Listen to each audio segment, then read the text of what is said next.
profecías bíblicas, predicciones del futuro, que a semejanza de una neblina se ven turbias e imprecisas, pero a veces, en medio de la bruma, se divisa un claro.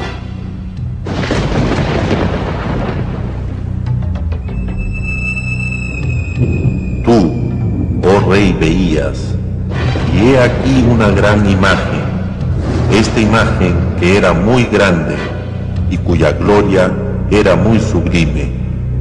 Estaba en pie delante de ti, y su aspecto era terrible. Su pecho y sus brazos de plata, su vientre y sus muslos de bronce, sus piernas de hierro. Estabas mirando hasta que una piedra fue cortada. Este es el sueño, también la interpretación de él diré. Limpiezas étnicas, nuevas guerras, niños que asesinan a otros niños, economías al borde del colapso, adelantos en materia de clonación e ingeniería genética, nuevas enfermedades mortíferas, devastación y pérdida de vidas causadas por violentos cambios climatológicos, incremento del terrorismo nacional e internacional y un sinfín de cosas más. ¿Hacia dónde nos conduce la tecnología? ¿Resolverá el microchip los problemas del mundo? ¿Brindará al hombre más tiempo para disfrutar de la vida? ¿O acaso allana el camino para un omnisciente y todopoderoso supraestado? Aunque la Internet nos facilite la vida interconectándonos con personas de todo el orbe, ¿no será una de las causas de la desintegración familiar y la invasión de nuestra intimidad? ¿Qué nos deparará el nuevo milenio? ¿Un futuro promisorio para el hombre o su hora más desventurada? Cerca de 6 de cada 10 norteamericanos consideran que el fin del mundo se producirá en un futuro no muy lejano. 49% piensa que habrá un anticristo y 44% cree en la batalla final del Armagedón. ¿Habrá un Armagedón? Según la Biblia, sí, pero no todavía. Antes tendrán que producirse ciertos acontecimientos de grandes repercusiones que se detallan en las profecías, tanto del Antiguo como del Nuevo Testamento.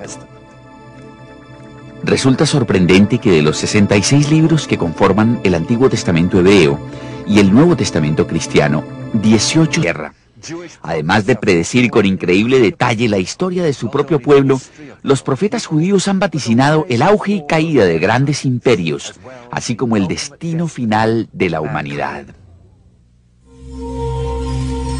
Una de las profecías de Daniel que resulta más sencilla de entender es la relacionada con el sueño del rey Nabucodonosor, una de las predicciones más asombrosas jamás reveladas al hombre. El rey soñó con una gran imagen, cuya cabeza era de oro fino, el pecho y los brazos de plata, el vientre y los muslos de bronce, las piernas de hierro, los pies parte de hierro y parte de barro cocido. Seguidamente, una roca cortada no por hombre golpeó la imagen en los pies, reduciéndola a polvo, que luego desparramaría el viento. A su vez, la roca que golpeó la imagen se convirtió en una gran montaña que llenó toda la tierra. Cada una de las partes de esta impresionante visión simboliza un imperio que, según lo predicho por Dios, regiría el mundo. Daniel mismo dijo a Nabucodonosor: Tú eres aquella cabeza de oro. En la antigüedad, Babilonia recibía el apelativo de ciudad dorada. La cabeza alude a que los babilonios eran grandes pensadores, astrónomos, astrólogos y científicos. Los dos brazos de la imagen simbolizan el siguiente gran imperio, plasmado luego de una alianza entre los medos y los persas, que conquistaron Babilonia en el año 538 a.C. Estos eran muy hábiles con las manos y expertos en artesanía y construcciones. El imperio medo-persa fue subyugado por los griegos en el año 333 a.C. Dios equiparó a estos últimos con el vientre de la imagen. En efecto, los griegos fueron conocidos por su hedonismo y búsqueda del placer, simbolizados por el vientre o los apetitos de la carne. Roma fue el siguiente imperio de gran envergadura. ejemplificado en esta imagen por las piernas de hierro. Fue el más poderoso de los antiguos imperios y gobernó el mundo con puño de hierro. Las piernas son alegóricas de un imperio dividido en Oriente y Occidente. Representan también la afición por la marcha exhibida por los romanos. Además son la parte más larga de la imagen, lo cual coincide con el hecho de que Roma fue la potencia mundial más longeva. Duró casi 1000 años. Tras la caída de Roma han surgido otros imperios, pero ninguno con el poder suficiente para regir la totalidad del mundo conocido de su época. ¿Y qué significa la piedra cortada no con mano que golpeó la imagen en los dedos de los pies, desmenuzándola? Si bien las profecías de Daniel son un tanto complejas, el que logremos comprender siquiera alguno de dichos misterios es de por sí muy significativo. Dios dijo a Daniel: Pero tú, Daniel, cierra las palabras y sella el libro hasta el tiempo del fin. Muchos correrán de aquí para allá, y la ciencia se aumentará, pues estas palabras están cerradas y selladas hasta el tiempo del fin. First, because of the establishment of Israel, I believe. Secondly, because several things have happened already in the history that Daniel predicted and happened. Some of it had to do with the vision of the image that King Nebuchadnezzar have seen, with the different main powers that will control the earth and what will happen. As we follow that study carefully, we can see very clearly the description of the Persian Empire, then the Greek Empire, then the Roman Empire, and then a situation as we have today, a clay mixed with iron, things that are, not very clear as they used to be in the past, which we have in our modern democratic society. And so when you follow that, you can follow a little bit the book and see the fulfillment of some of the prophetic words. So it's not as sealed as it used to be. I do believe there are certain things that's still hidden from our eyes that Daniel talks about, and a good study, a thorough study, will open it up before those who really study it, along with the book of Revelation, because they are relating to each other. And again, as we're coming closer and closer to the end time, to the millennium, the whole book of Daniel will be open and clear as it will be fulfilled. ¿Tenemos entonces alguna idea de lo que simbolizan los pies y los 10 dedos? Muchos estudiosos de la Biblia coinciden en una interpretación particularmente sorprendente de esta porción de la imagen, relacionada con Israel y su historia en los próximos años. Pero antes de adentrarnos en las profecías sobre el futuro cercano, analicemos algunas predicciones ya cumplidas para comprender mejor cómo se comunica Dios en lenguaje profético. Cabe afirmar que tanto la raza judía como la árabe fueron de cuna profética. Dios avisó a Abraham, padre de ambas razas, que saliera de la tierra de Harán y se dirigiera a un lugar que él le indicaría. La Escritura nos dice que Abraham obedeció y salió sin saber a dónde iba. Dios prometió a Abraham: multiplicaré tu descendencia como las estrellas del cielo y como la arena que está a la orilla del mar. Algo a todas luces imposible, puesto que además de no tener hijos, su esposa Sara rondaba entonces los 90 años de edad. De ahí que Ismael, primer hijo de Abraham, naciera de una mujer egipcia llamada Agar, sierva de Sara. Ismael se convirtió en padre de las 12 naciones árabes que hoy en día ocupan una parte importante de Asia y África. En Génesis 17:20, Dios habla de Ismael. Le haré fructificar y multiplicar mucho en gran manera. 12 príncipes engendrará y haré de él una gran nación. Mas yo estableceré mi pacto con Isaac, el que Sara te dará a luz por este tiempo el año que viene.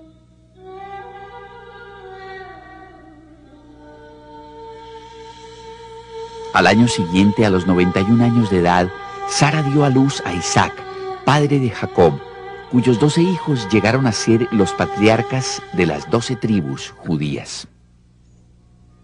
Si estudiara usted un mapa interactivo de Israel, vería que prácticamente todos los pueblos o sitios históricos a los que accediera están íntimamente relacionados con alguna profecía. Y de todos ellos, el más emblemático es la ciudad vieja de Jerusalén, que por muchos siglos ha sido capital mundial de la religión y el centro de 3 confesiones mayoritarias. Estamos frente al pórtico de Sión, puerta de acceso a la zona de Jerusalén construida por el rey David. Sión fue la joya más preciada de David. Sus salmos abundan en expresiones poético-proféticas acerca de él. Hoy en día su cuerpo reposa en esta tumba, en el paraje que tanto amó. Monte Sión significa ciudad de David. En una época fue el espacio más importante de Jerusalén, pero acabó siendo nada más que un campo arado, con lo que de paso se cumplió una profecía de Miqueas. Sión será arada como campo. Luego de la muerte de David, el rey Salomón, su hijo, construyó el primer templo judío allá en la cima del monte Moria, el mismo sitio donde Abraham estuvo a punto de sacrificar a su hijo Isaac en obediencia al mandato divino. Desde ese momento, el monte Moria se convirtió en Sión, el lugar más sagrado para los profetas judíos de aquella época. El primer templo construido por Salomón fue destruido en el año 586 a.C. por los ejércitos del rey Nabucodonosor. Luego de ser reconstruido en el año 516 a.C., el segundo templo permaneció en este lugar durante 656 años, hasta que lo destruyeron los romanos en el año 70 después de Cristo, cumpliendo así una profecía de Jesús que poco antes de su muerte expresó a sus discípulos. ¿Veis todo esto? De cierto os digo que no quedará aquí piedra sobre piedra que no sea derribada. Jesús predijo que el templo sería demolido piedra por piedra, pronóstico que el ejército romano del emperador Vespasiano, a las órdenes del general Tito, cumplió al pie de la letra 40 años más tarde. Jerusalén acabó saqueada e incendiada y 100.000 judíos fueron crucificados por toda la ciudad. Los romanos quemaron también el templo, hecho mayormente de madera y adornado con oro y plata. Los metales fundidos se colaron por entre las grietas de las piedras que formaban el cimiento. Los soldados desbarataron luego los cimientos para hacerse con el oro y la plata. Así no quedó una sola piedra sobre otra, y se cumplió textualmente la profecía de Jesucristo. Lo único que quedó del templo fue este muro de contención, construido para poder aplanar la cima del monte Moria y asentar el templo sobre ella. Ahora se lo conoce como el Muro Occidental, lugar a donde acuden los judíos a orar. Después del saqueo de Jerusalén en el año 70 de nuestra era, el pueblo judío se dispersó por todas las naciones de la tierra, la diáspora profetizada por Moisés en el Levítico. Y a vosotros os esparciré entre las naciones, y desenvainaré espada en pos de vosotros, y vuestra tierra estará asolada, y desiertas vuestras ciudades. Durante casi 1900 años, los judíos se aferraron a las numerosas profecías del Antiguo Testamento que predecían su posterior regreso a la tierra de Israel. Este es probablemente el predio religioso más conflictivo del mundo. El monte Moria, el lugar sagrado en que el pueblo judío, en el primer milenio de su historia, realizaba sacrificios de animales. Según la tradición islámica, fue aquí donde el profeta Mahoma ascendió al cielo a comienzos del siglo VII.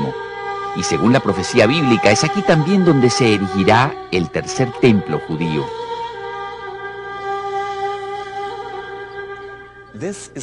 Aquí se aprecia la mezquita de Omar, construida el año 688 después de Cristo. Se la llama también el Domo de la Roca, ya que dentro de ella se encuentra la roca sobre la que Abraham iba a sacrificar a Isaac. Durante los 500 años de dominio romano y bizantino, Palestina fue mayoritariamente cristiana, pero en el año 641 quedó bajo el influjo del Islam. En el año 1099 los cruzados europeos tomaron Jerusalén y establecieron un reino feudal que duró hasta 1291, fecha en que fueron expulsados por los egipcios. A partir de 1516, Palestina fue anexada al Imperio Otomano y permaneció 600 años bajo su dominio, hasta que los ingleses la tomaron en 1918 sobre el final de la Primera Guerra Mundial. Una profecía musulmana auguraba que Jerusalén sería conquistada por un profeta de Dios sin necesidad de hacer un solo disparo. Así que cuando el general Allenby, al mando de las fuerzas británicas, rodeó la ciudad, sus habitantes, al enterarse de su nombre, se entregaron sin ofrecer resistencia. Es que en árabe, Alan Bey significa profeta de Dios. Precisamente aquí, en esta puerta de la ciudadela de David, Allenby proclamó la victoria en nombre de las fuerzas británicas y aliadas. Los ingleses administraron Palestina durante 30 años, desde 1918 hasta 1948, y dejaron allí su huella. Se construyeron numerosas iglesias cristianas, se restauraron muchos sitios arqueológicos, y sin saberlo, cumplieron otra profecía. He aquí la ciudad de Haifa, la perla del Mediterráneo y puerta de entrada a Israel. Detrás de ella se alza el monte Carmelo, donde el profeta Elías liquidó a los 450 falsos profetas de Baal. El patriarca judío Jacob predijo que esta tierra de Zebulón se convertiría en puerto de naves. Durante miles de años las naves no podían atracar en esta ensenada a causa de su escasa profundidad. Pero después que los ingleses dragaron la bahía en los años 30, Haifa se convirtió en el principal puerto de Israel. El 14 de mayo de 1948, Israel renace como nación, cumpliendo así un sinnúmero de profecías del Antiguo Testamento, una de las cuales dice: izará bandera a los gentiles, reunirá a los dispersos de Israel y a los desperdigados de Judá agrupará de los 4 puntos cardinales. La refundación del Estado de Israel es de gran trascendencia tanto para judíos como para cristianos. One major sign that I personally believe that is an indicator to the fact that we are whether the threshold or already at the beginning of the end time is the establishment of the modern state of Israel. Here is a phenomena that have been predicted in the Word hundreds of times. The Old Testament is full of prophetic word about the restoration of Israel. Mientras los cristianos buscan señales que apuntan al regreso de Jesucristo, los judíos procuran hallar signos sintomáticos de la venida del Mesías. Los judíos ortodoxos han sostenido que transcurrirían 6.000 años antes de la venida del Mesías, quien daría inicio a un periodo de 1.000 años de sosiego en la historia de la humanidad. Dado que Dios creó el mundo en 6 días, según Génesis 1:31, y descansó el séptimo, como nos indica Génesis 2:2, concluyen que la historia del mundo tendrá un desenlace análogo. The world's supposed to be 6,000 years. The first 2,000 is until Abraham. When Abraham was 52 years old was the first 2,000. Then he had a covenant with God that will be his God and will give him the land. The second 2,000, the middle 2,000, was from between 2 to 4, is the 2,000 where the prophecies are being written. The Bible and all, the entire Bible. The last 2,000 is from the destruction of the second temple. It comes, by the way, by the dot to the year. Another time we have to explain that. So the last 2,000 is the 2,000 of the era of Mashiach. Además citan el Salmo 94, que dice: porque 1000 años delante de tus ojos son como el día de ayer, que pasó. De igual modo los cristianos se apoyan en 2 de Pedro 3:8.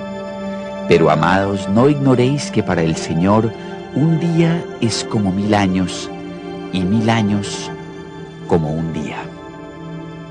Same with the creation, 6th day of creation.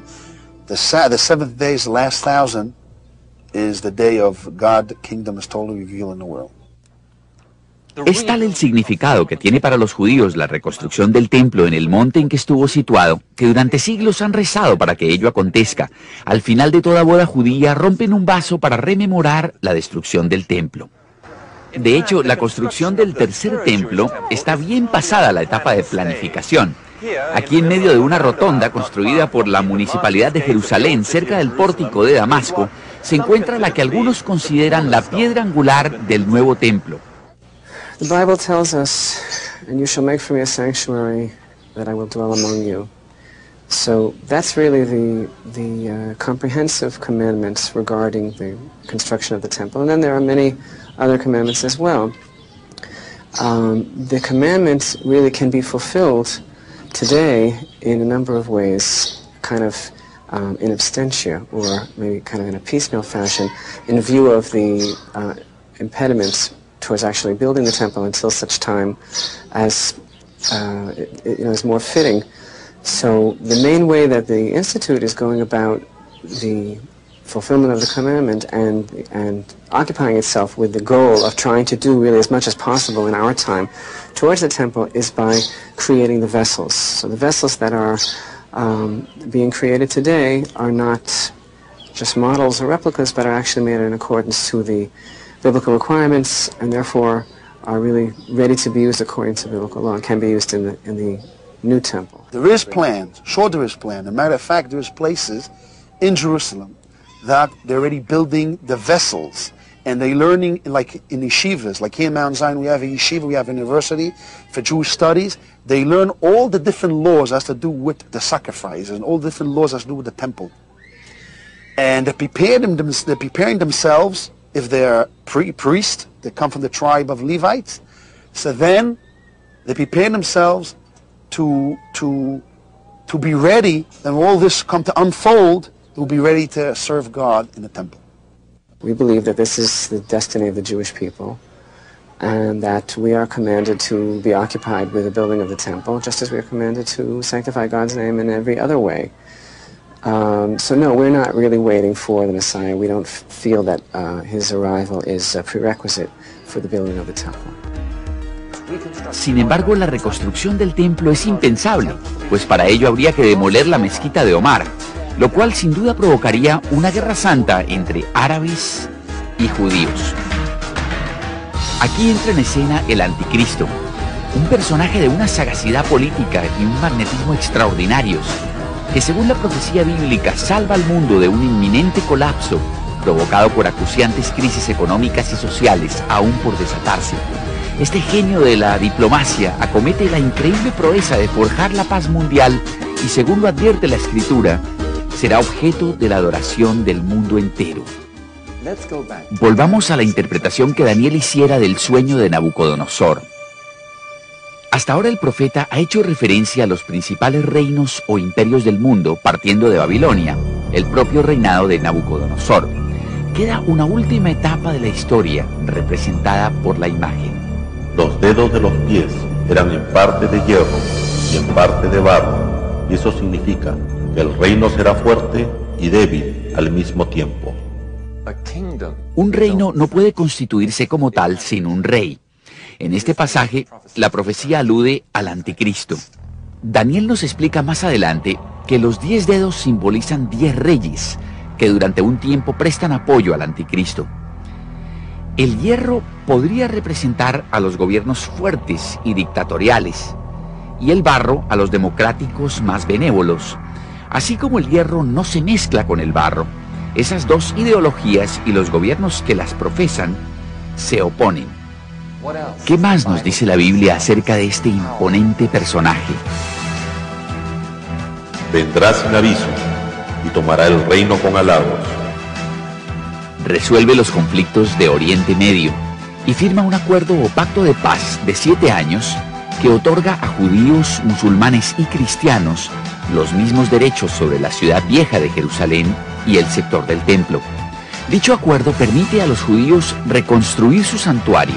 Queda pendiente la incógnita sobre el sitio exacto en que éste se edificará, pero las escrituras indican que dará con una solución. As we know, the Antichrist will be a figure of man who proclaim peace that will attract the world with a what we call today the New World Order. Very similar kind of concept, a New World Order of peace and harmony and tranquility, of living together. And that person will be very attractive, probably very intelligent, and very well able to communicate, where he will attract people to believe in the peaceful solutions that he will bring to humanity. Y por 7 años confirmará el pacto con muchos. Daniel dice que el anticristo obrará solapadamente. En sus escritos lo cataloga de despreciable. Habiéndose granjeado la confianza y adoración del mundo, A los 3 años y medio o 42 meses de haber firmado el acuerdo de paz con Israel, repentinamente lo rompe e invade Tierra Santa desde el norte. Detiene los cultos que para entonces ya se habrán reiniciado en el templo y revela su verdadera personalidad.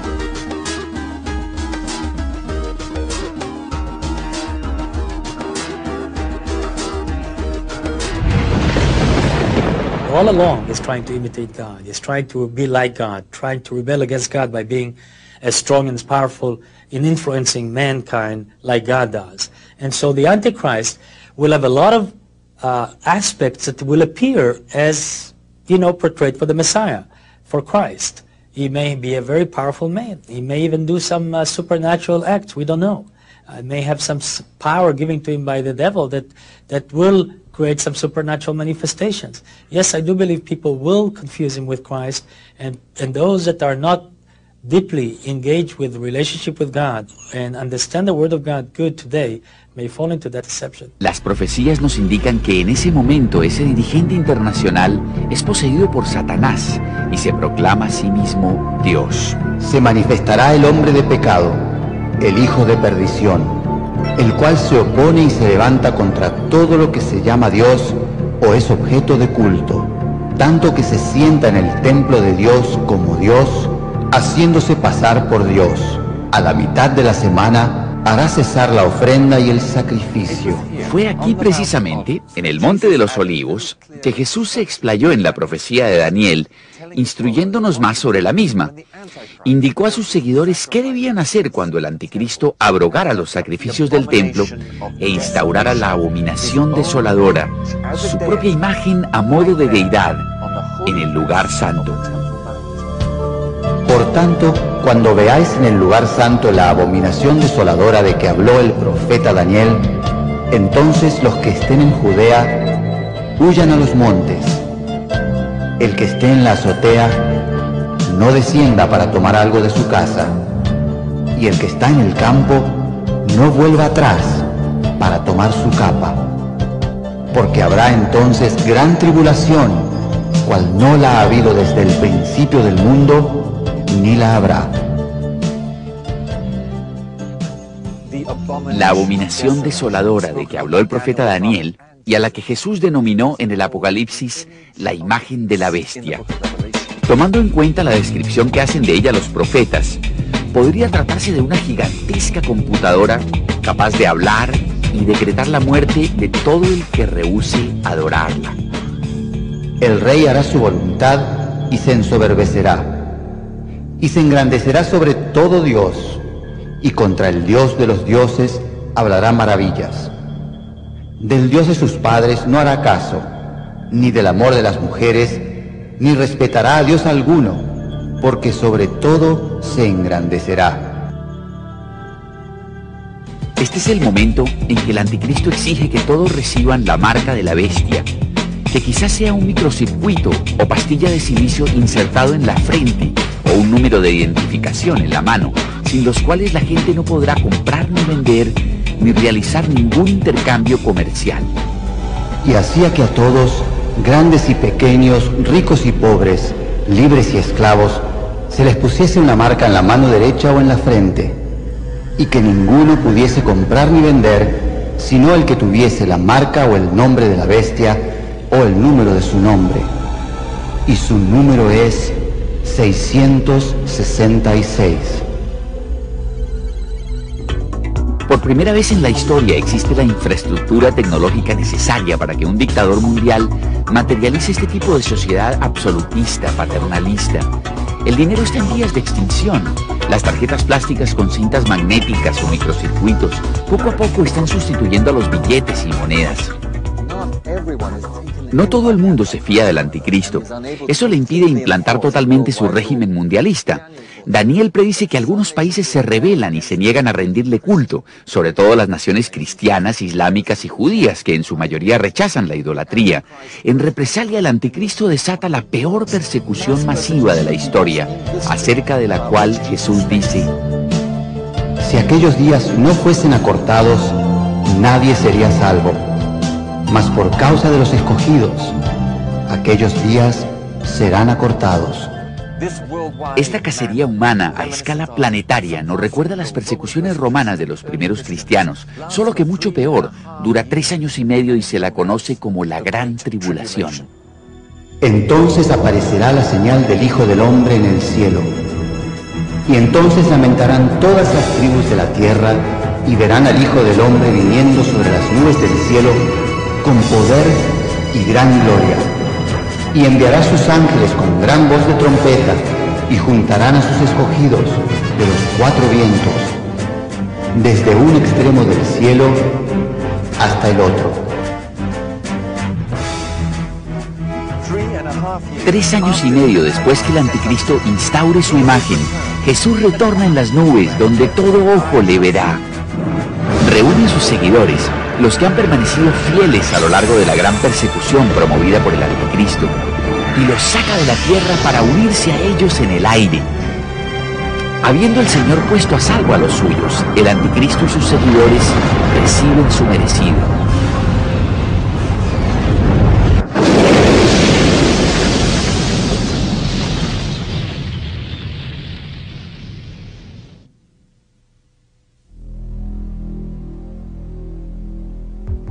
Oí una gran voz que decía desde el templo a los 7 ángeles: Id y derramad sobre la tierra las 7 copas de la ira de Dios. Fue el primero y derramó su copa sobre la tierra, y vino una úlcera maligna y pestilente sobre los hombres que tenían la marca de la bestia y que adoraban su imagen. El segundo ángel derramó su copa sobre el mar, y éste se convirtió en sangre como de muerto, y murió todo ser vivo que había en el mar. El tercer ángel derramó su copa sobre los ríos y sobre las fuentes de las aguas, y se convirtieron en sangre. El cuarto ángel derramó su copa sobre el sol, al cual fue dado quemar a los hombres con fuego, y los hombres se quemaron con el gran calor y blasfemaron el nombre de Dios, que tiene poder sobre todas estas plagas, y no se arrepintieron para darle gloria. El quinto ángel derramó su copa sobre el trono de la bestia, y su reino se cubrió de tinieblas, y mordían de dolor sus lenguas, y blasfemaron contra el Dios del cielo por sus dolores y por sus úlceras, y no se arrepintieron de sus obras. El sexto ángel derramó su copa sobre el gran río Éufrates, y el agua de éste se secó, para que estuviese preparado el camino a los reyes del oriente, y los reunió en el lugar que en hebreo se llama Armagedón.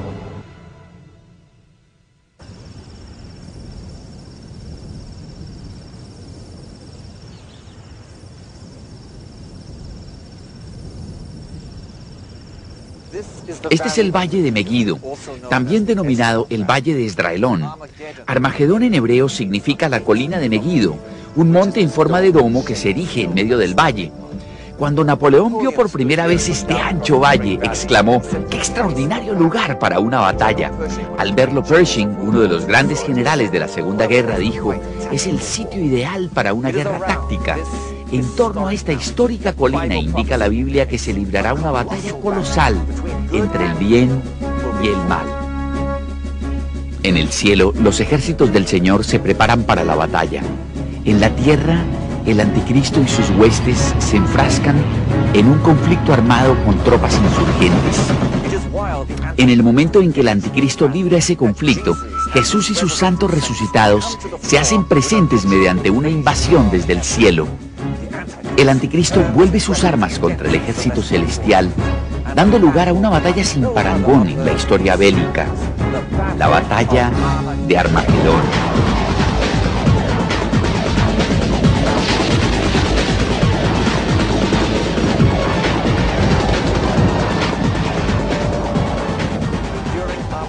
Durante el Armagedón, Dios responde las oraciones de quienes llevan largo tiempo implorando justicia.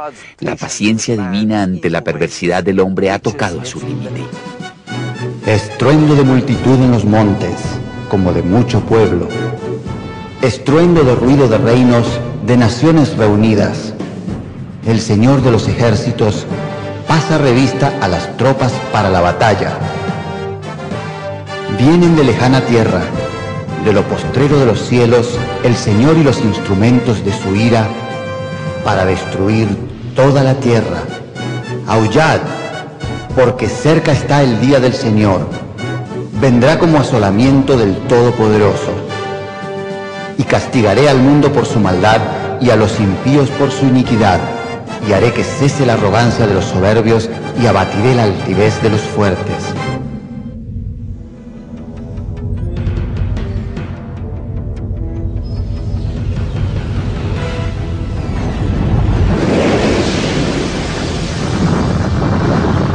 En varias ocasiones se hace referencia a Jesús como la piedra angular, la base del cimiento de un renovado templo espiritual.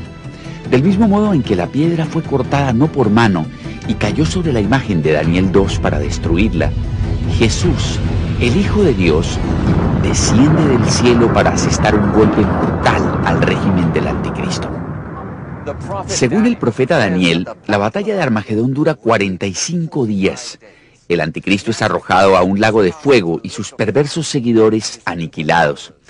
La matanza será de tal magnitud que el profeta Ezequiel manifiesta que solamente en Israel se tardará 7 meses en enterrar los cadáveres y 7 años en retirar del lugar los restos de armamentos destruidos. Una vez ganada la batalla, Jesús vuelve a caminar sobre la tierra, aquí mismo en el Monte de los Olivos. Y se afirmarán sus pies en aquel día sobre el Monte de los Olivos, que está enfrente de Jerusalén al oriente. Y el Monte de los Olivos se partirá por en medio, hacia el oriente y hacia el occidente, haciendo un valle muy grande. Y la mitad del monte se apartará hacia el norte, y la otra mitad hacia el sur. Y el Señor será rey sobre toda la tierra.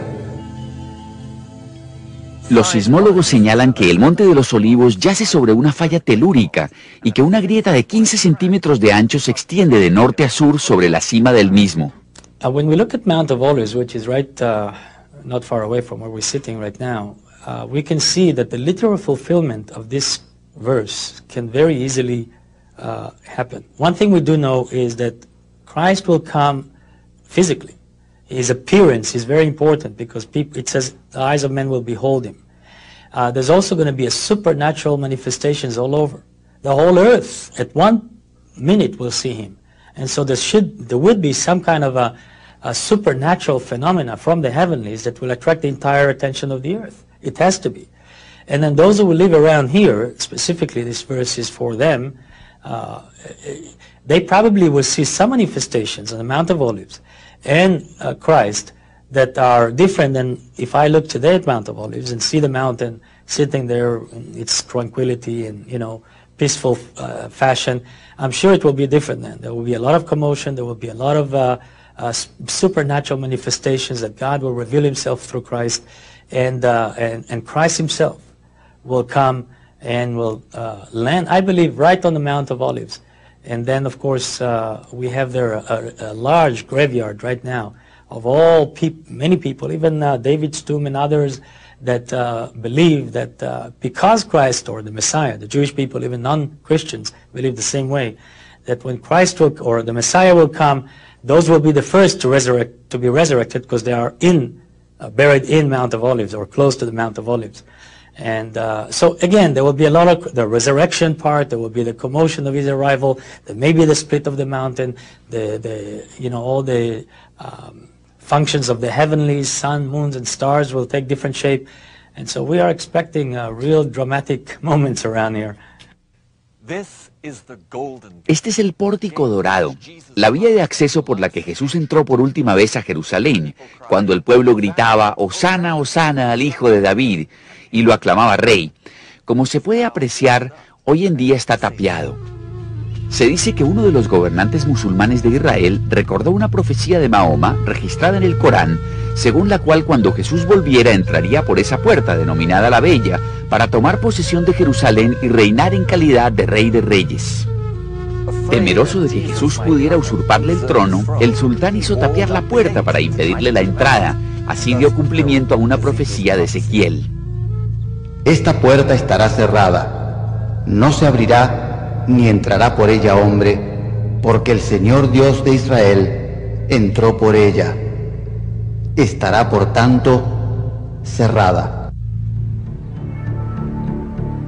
¿Y qué hay del último pasaje de la profecía de Daniel después que la roca destruye la imagen? Entonces fueron desmenuzados también el hierro, el barro cocido, el bronce, la plata y el oro, y fueron como tamo de las eras del verano, y se los llevó el viento sin que de ellos quedara rastro alguno.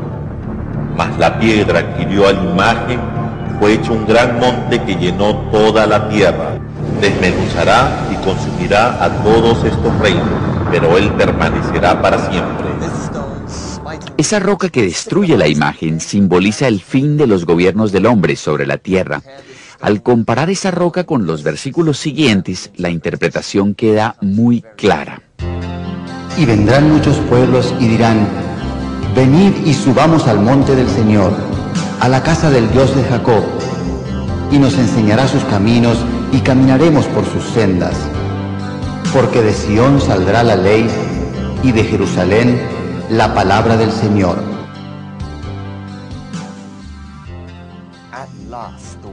Por fin el mundo será gobernado con equidad, con verdadera justicia, y habrá libertad, paz, abundancia y felicidad para todos.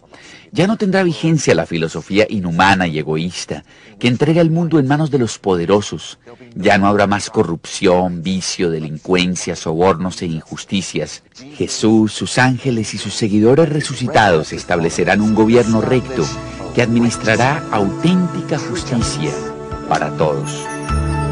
Y juzgará entre las naciones, y reprenderá a muchos pueblos, y volverán sus espadas en rejas de arado, y sus lanzas en hoces. No alzará espada nación contra nación, ni se adiestrarán más para la guerra. Quebrantó el Señor el báculo de los impíos, el cetro de los señores. Toda la tierra está en reposo y en paz. Cantaron alabanzas. Milenio es una palabra de origen latino que significa 1000 años y que ha sido utilizada por exégetas bíblicos para referirse a un espléndido periodo, una edad dorada en que reinará la paz en la tierra. Durante el milenio, cuando el anticristo sea arrojado al lago de fuego, el diablo que lo poseyó permanecerá atado con cadenas en el corazón de la tierra, en el abismo. Desaparecido este y libre la tierra de muchas de las maldiciones que la aquejaron, el mundo volverá a ser como en los días de Adán y Eva, en el paraíso del Edén. Porque aguas serán cavadas en el desierto y torrentes en la soledad. El lugar seco se convertirá en estanque y el sequedal en manaderos de aguas. Y la tierra asolada será labrada. Y dirán: esta tierra que era asolada ha venido a ser como huerto del Edén. First of all, we know that the devil and everything that he represents, which is, the negative, the ugly, the difficult part of humanity, will be taken out, will be locked, will be away from the experience, day-to-day experiences of mankind. The second thing that we know is that God would dwell with men again. It gives me back the picture of Garden of Eden. God was walking in the garden. Adam and Eve are there. It was a natural relationship between them. It wasn't like today you have to go somewhere, to the ends of the earth to go to a revival where people say the Spirit of God is moving and, you need to go to Toronto, you need to go to different places to get that spiritual. It was natural experience for Adam and Eve to have God, involved in their life. I think it will be the same in the millennium. God will be part of our life in all the aspects of our life, and it will not be something religious. It will be natural. It will be a beautiful relationship of love and harmony between man and God. Morará el lobo con el cordero, y el leopardo con el cabrito se acostará. El becerro y el león y la bestia doméstica andarán juntos, y un niño los pastoreará. La vaca y la osa pasarán, sus crías se echarán juntas, y el león como el buey comerá paja. Humanity will not be an enemy to each other. a lion and a lamb cannot dwell together today. But also in Yugoslavia, for example, the Serb and the Albanians cannot live together, and in Turkey, the Kurdistan people and the Turkish cannot live together, and in Israel, the Arabs and the Jews cannot live together. In other words, the same picture that we see of the animal world, this violent action for survival and all this aggression between certain groups of animals to others, we see that in humanity in a different way. Since in the millennium, the whole concept of humanity will be different. There will be love, harmony, hate will be gone, and all the negative effect of the devil influence of our life and our flesh and all that stuff will not be the prevalent thing, but the spiritual aspect of God and our positive aspect of our characters will be the things that will really be the strongest emphasis in the millennium. I think also nature will behave in the same way. I think God will change the shape, the heart of animals. And I think there will be provision for a lion to eat without a need to destroy or to kill a lamb. And I think also their nature will be changed because God will touch the entire creation. And in the millennium, everything will be under God and with God. And I believe also you'll see that it will affect the animals, it will affect the birds, it will affect, every creature on the face of earth for 1,000 years. No harán mal ni dañarán en todo mi santo monte, porque la tierra será llena del conocimiento del Señor, como las aguas cubren el mar.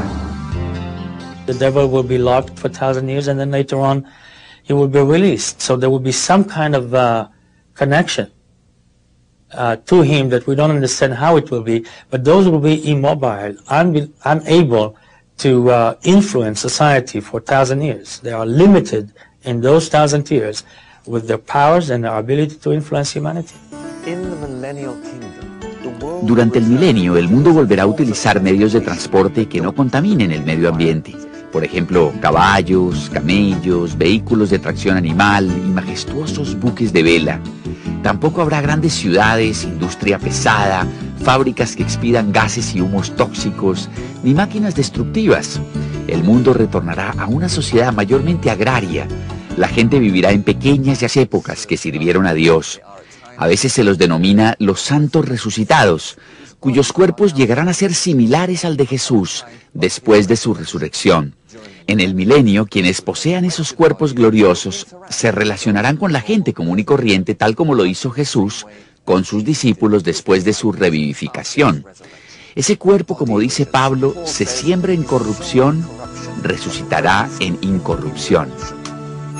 No juzgará según la vista de sus ojos, ni arguirá por lo que oigan sus oídos, sino que juzgará con justicia a los pobres y arguirá con equidad por los mansos de la tierra. Las Escrituras nos aseguran que el reinado terreno de Jesucristo durante el milenio será uno de pureza y auténtica justicia. It will not be the same Christ that we knew as a suffering Messiah who is going to die for our sins. It's going to be the king, the warrior, the judge, the majestic, powerful arm of God. And the picture of that Messiah will be implemented in the person of Christ when he comes back. And so we're talking about tangibles. We're talking about something that we can see, we can touch, we can feel. So it will be a physical presence of Christ that will be among us. And I believe that he will dwell among us in this 1,000 years. It will be our King, our Lord, and the one whom we worship and adore.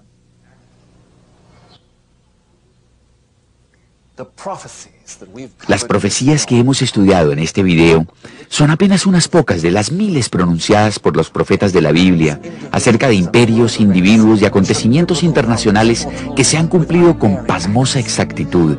Esos mismos profetas nos han anunciado una y otra vez que Dios establecerá su reino celestial de amor, paz y felicidad, y lo gobernará por medio de sus seguidores resucitados. El reino y el dominio y la majestad de los reinos debajo de todo el cielo sea dado al pueblo de los santos del Altísimo, cuyo reino es reino eterno y todos los dominios le servirán y obedecerán. Dios ha dado al hombre ocasión de resolver sus problemas y forjar un mundo de paz y felicidad. Si Él no interviniera en esta última hora de la historia del mundo, el hombre probablemente destruiría la tierra y se aniquilaría a sí mismo. Por eso profetizó Jesús, hablando de los postreros días: si aquellos días no fuesen acortados, nadie sería salvo. Aunque la Biblia nos dice que el mundo irá de mal en peor, también nos promete que cuando el hombre toque fondo, Dios intervendrá y restaurará la tierra, devolviéndola a su estado paradisíaco original, por lo cual imploran millones de personas desde hace siglos. Padre nuestro, que estás en el cielo, santificado sea tu nombre. Venga a nosotros tu reino. Hágase tu voluntad en la tierra como en el cielo. Danos nuestras ofensas como también nosotros perdonamos a los que nos ofenden. No nos dejes caer en la tentación y líbranos del mal.